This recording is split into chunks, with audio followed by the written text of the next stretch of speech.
why is it easy to forget the good things that are done to you, but not the bad things that something that's perceived as bad, that people don't forget that as easily? It depends whether you like or you don't like that person. If you like that person, you're going to remember. You don't like that person, you're not going to remember. Yes? You like the sheikh, you're going to say, oh, thank you, thank you, thank you, thank you. One day you don't like the sheikh, you say, I hate you. May you go to hell.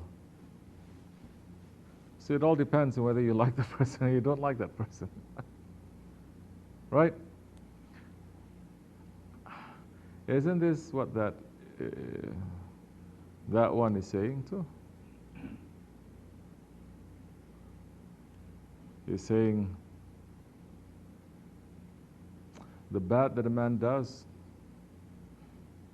it lives after them. But the good is often buried with their bones. This is the nature of this world now. That is the nature of the ego. That is the nature of shaitan. Forgetting all the goodness that Allah has done to him, but one thing that Allah subhanahu wa ta'ala is doing to him that he doesn't like. I'm not saying Allah is doing something bad to him, but his ego is perceiving it as bad. What is that? Make sajda to Adam alayhi salam. What does that mean? I have to give respect to him. He should give respect to me.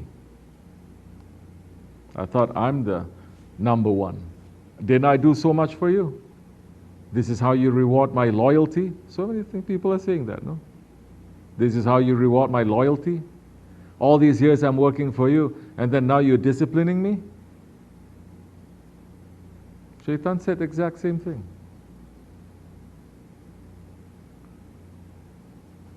The question is not whether you like or you don't like that person, but how you like. You must like the person according to truth. You must dislike a person according to truth. Then there is a balance. Because even if you dislike someone according to truth, you are disliking that action. You will be just. Because with truth, you will have justice. You're not going to say everything gone. You say, no, he did good things, he did bad things. For these bad things, he has to clear the bill. He has to clean himself.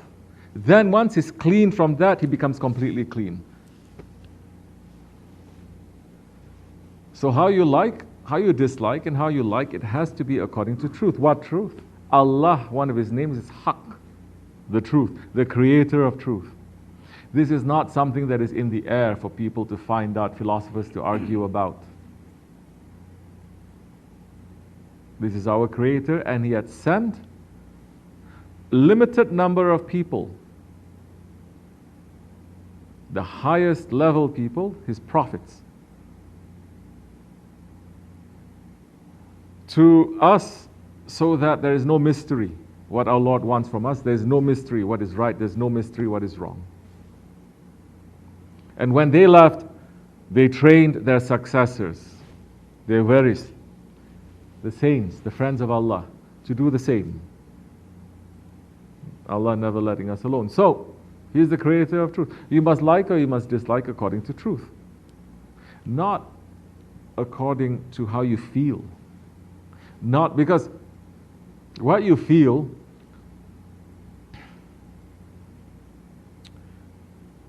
that is made by your whole life experience. If your life experience when you're growing up, it is very, very bad.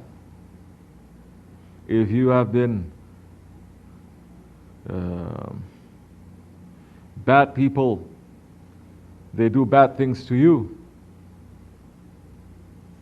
and they look like they're wearing the clothes of, let's say, police, or they wear the clothes of, let's say, priests,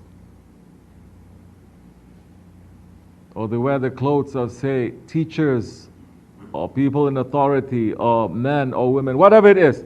There is a form, but they do evil things. Your experience with them, it will shape you your whole entire life. You will always be seeing all these people never with the same eyes. You cannot be blamed also. up to a certain point. Why I'm saying up to a certain point? Beyond that, you must know, because you grow up, you must have the intelligence to know not everyone is like that. There are bad ones and there are good ones. Once you start looking at it like that, then you are looking at it not according to your feelings, but according to your intelligence, according to akal. And your intelligence and faith, they are together. Intelligence and faith. What is stopping from, let's say, intelligence and faith from being exaggerated? From you doing so many things, you're doing so many things top speed. You believe something is right and you run top speed. You're so intelligent, you run top speed. What pulls it back? Modesty. Modesty pulls it back. So, what are your feelings? It's not something that you can trust 100% to. Or what you feel, or what you see, or what you hear. Your senses and all the experience, you cannot trust that 100% to. Who is telling us not to trust it 100%? Who? Which prophet is telling us not to trust it 100%? Which prophet?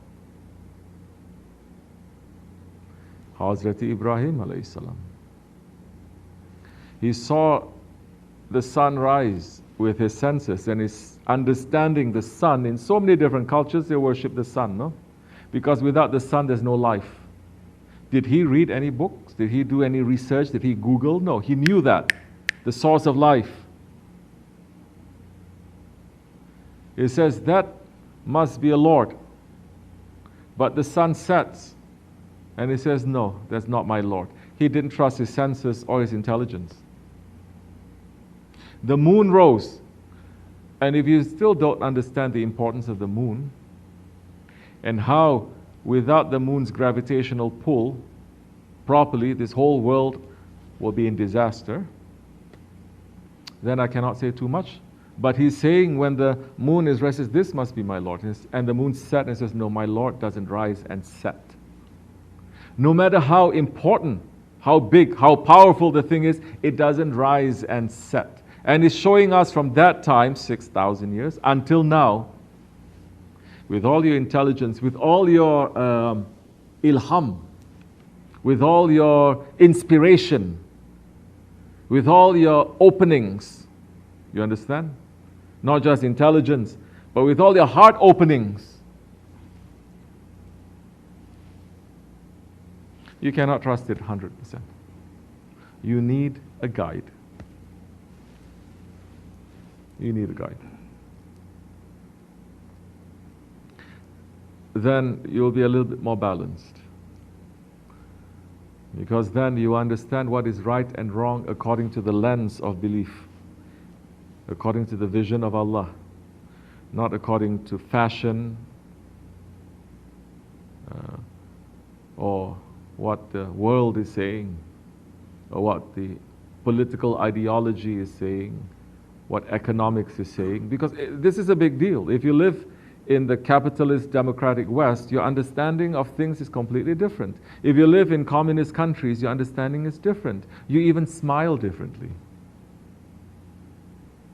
If you live in a country that is totalitarian and they squeeze all their citizens and they have no hope, even if you take those citizens and you put in a place of hope, they will still have that scar. It takes some time to get rid of it. Whether individual, groups, or whole nations, whatever you've gone through, there is still a scar.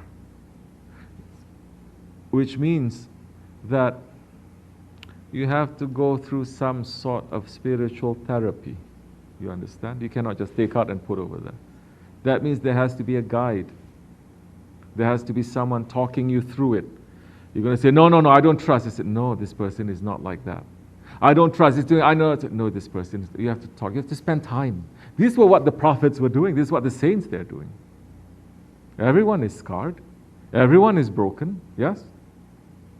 Everyone has gone through experiences. What are they doing, these prophets and saints? They are putting faith back into these broken hearts to your Creator. You think that's an easy thing? When a person gives up from this life, gives up on all of humanity. They're taken advantage of, they're broken and they're abused.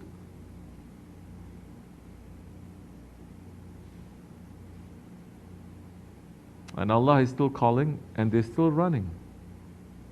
And when they find someone who can help them, they are so grateful. But it is not an easy work to patch up a heart. How do you do that? That you have to look at how the prophets and the saints are doing. You cannot find it in books, definitely. So for those broken hearts that they are running for Allah, and you have someone in the look of a spiritual person wearing a turban, a beard and a jubbah and carrying a cane, and you take advantage of them, you traumatize them, you squeeze them, you cheat and you lie to them.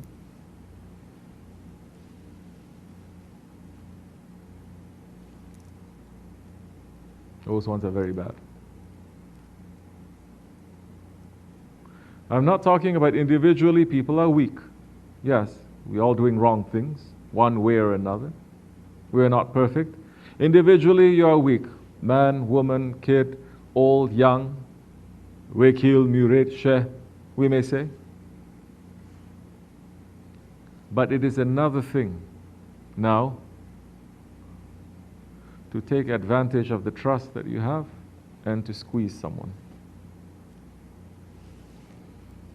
Very bad. And those ones, when they are not listening and they become more and more and more wild,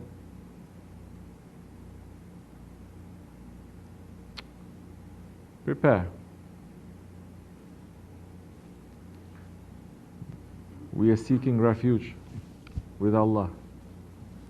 We're asking Allah to protect us from that kind of behavior and that kind of understanding. And we must watch to see what we're doing to people around us. Sometimes it doesn't take years and years of abuse. Sometimes that abuse is one look, one word. Yes? And you are doing it over and over and over again. You have to be careful. What you say, how you say, and everything. But it is not also according to daytime talk show hosts or one therapy book or one psychologist. No, we are in a spiritual way. Look to how the Prophet is dealing with these things. Look to how your Shaykh is dealing with these things. How you speak, how you think. Learn at least a little bit from there. We are not saying everyone has to be copycat from each other. No, but take from there.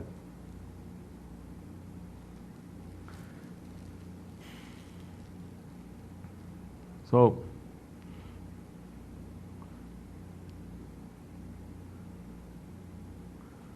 love for the sake of Allah and hate for the sake of Allah properly, you are not going to be unjust. That time, even if you hate a person for the actions, if that person turns around and asks for forgiveness, you will forgive right away. That is a sign of Ahlul Bayt. They do wrong things, they slander you, and they turn around and say, forgive me. You would forgive them. They turn around, they slander you again, and they curse at you. Then they ask for forgiveness. You forgive them. They do it again. You forgive them. That is what real followers of Hazrati Ali did. Now, the one who is saying this, Hazrati Ali, who's saying to the Prophet ﷺ, when that question was given to him and to the Sahabe Kiram, and he says, Ya Rasulullah, it is known to you, if you ask me the same question until Judgment Day, I will give you the same answer. Do you think those ones who are asking for revenge and hatred on this day of Ashura, they are following Hazrati Ali? Huh? Are we saying we have to forgive Yazid? No, that's between him and Allah. It's nothing to do with us. He did a wrong thing, yes.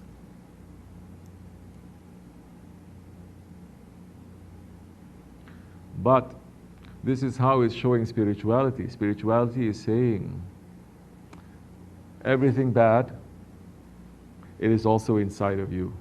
Watch out that that bad inside of you doesn't come out. Not just, spirituality is not saying everything good is inside of you. So many people, yeah, I'm so spiritual. I'm so good. Everything good is also inside of me. No, spirituality is understanding that everything bad is also inside of you. As Hazrat Ali is saying, what? Every disease is from you. Every cure is also from you. Understand, Hazrat Ali is not a prophet. He needed a guide too, and that is the Holy Prophet ﷺ. So,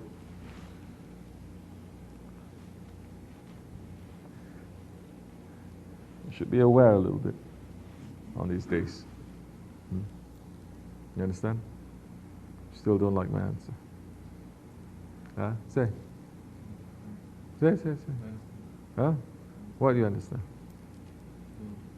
What do you understand? What little bit do you understand? Speak for 1 hour, you understand a little bit. It's okay. What do you understand? Not to judge people on experiences and to understand their actions. And have a guide who will guide you through how to look at those actions. You have to look from the eyes of your Shaykh. You have to look from the eyes of your Prophet. And from Allah, you have to. If you're a believer, you have to do that. If you're in tariqat, you have to do that. If you don't want to, you can do it too, but you'll suffer a lot because every other vision is untrue. You're going to find out. So, it depends on whether you like the person or you don't like the person. But like I said, liking or not liking, if it's according to truth, now your own conscience is going to say, no, wait, my judgment is wrong. It's wrong. I like that one for the wrong reasons. I dislike that one for the wrong reasons. What you're having now is more control. It's not about the fast car. It's not about the V12 engine. It's not even about the gas that you're using on all the technology. It is not. It's not about the machine. It is about the man behind the machine, that you can control it. So tariqat is all about giving you the tools to be able to control. If you don't control it, it's no good for nothing. Like that one celebrity idiot, he took out what, I don't know how many $1 million car straight from the showroom months ago. He was driving it and he crashed it. You know that one? You don't know. You guys don't follow news. You know, you remember? You don't remember? Well, anyway, don't be idiot. That's all I'm saying. Assalamu alaikum.